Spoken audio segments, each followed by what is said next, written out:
I wouldn't worry about it, baby, I promise you. As we've been talking about, the coronavirus is very real and very scary, and it's especially scary for children who may or may not understand.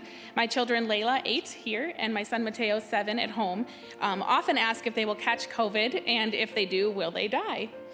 They are watching as others get the vaccine, and they would like to know, when will kids be able to get the vaccine? Well, first of all, honey, what's your first name?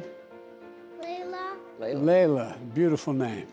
First of all, kids don't get COVID very often. It's unusual for that to happen. They don't, and the evidence so far is children aren't the people most likely to get COVID, number one.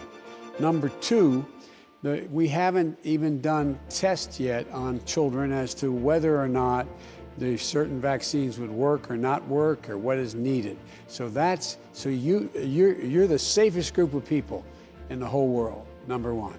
Number two, you're not likely to be able to be exposed to something and spread it to mommy or daddy. And it's not likely mommy and daddy are able to spread it to you either. So I wouldn't worry about it, baby, I promise you.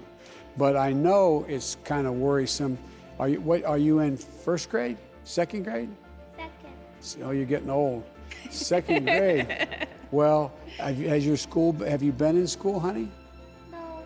No. See, that's kind of a scary thing too.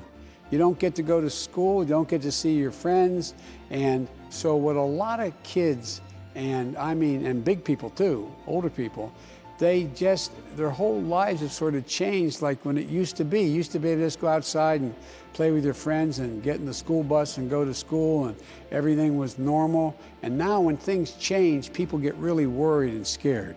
But don't be scared, honey. Don't be scared. You're going to be fine. And we're going to make sure mommy's fine too.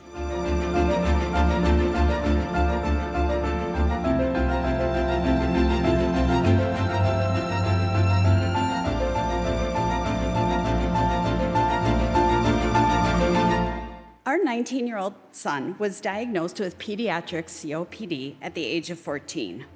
We're told he has the lungs of a 60-year-old.